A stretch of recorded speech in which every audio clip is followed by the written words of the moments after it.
پشت رو بکشی بکیارد سیاه. بهت قول داده بودم تا فردا میام، از دست دارم میرم نمیدونم سمت کیام. زندم اما از دستام بوی خون میاد. آره تقصیرم بود خاطی هر درد سریش. الان تک تک سلولام نیاز دارم بستریشم. تکثیر میشم و خودم از در میکشم. شروع میکنم دوباره دست میکشم. پس بدون ها قید خودمونو زدیم، شرمنده نشد شیشه هایم رو به هم بزنی. پس بهتره تو هم قیدمو بزنی، بهتره تو هم قیدمو بزنی. مغز میسوزه وقتی در نمیاد کلمه، وقتی درد دارم یه صدا همش تو کلمه. اما من برگزیدم راه درستو، پا برهنه گل زنجیر و مانعم نشد. تو عمق تاریکی روزن پیدا نشد. بهترین وضعیت حالم بهتر نشد، با اینکه پا گذاشتم رو خودم، با اینکه آتیش زدن هرچی عزیز بود دارم. پس بدون من تاوان سختی دادم، پس دادم تاریکی احساساتم، ازم گرفتن ایمان و ارادم، از دست دادم هرچی دوست داشتم. بازیچه شدم توی بازی مریض، جونت میشه به خون تریز.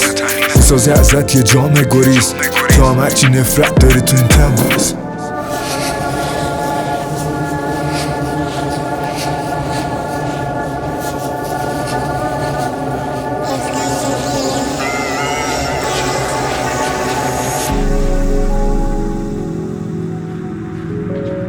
همه چیمو از دست دادم، زندگی مثل فیلمه، مثل فیلمه، مثل فیلمه، مثل فیلمه که تشکریه داره.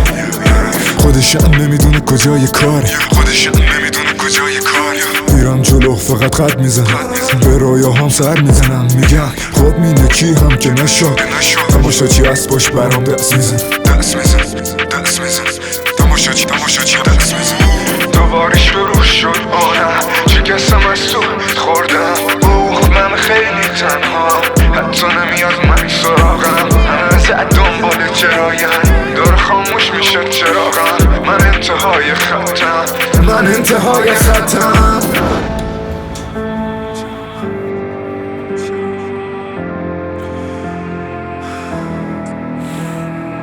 درد با پوست و سقونم حسش کردم، اما با این حال هنوز بهش ایمان دارم. اینو احساسم میگه پشت رو بکشی بکیارد سیاه. بهت قول داده بودم تا فردا میام، از دست دارم میرم نمیدونم سمت کیام. زندم اما از دستام بوی خون میاد. آره تقصیرم بود خاطی هر درد سریش. الان تک تک سلولام نیاز دارم بستریشم. تکثیر میشم و خودم از در میکشم. شروع میکنم دوباره دست میکشم. پس بدون ها قید خودمونو زدیم، شرمنده نشد شیشه هایم رو به هم بزنی. پس بهتره تو هم قیدمو بزنی، بهتره تو هم قیدمو بزنی.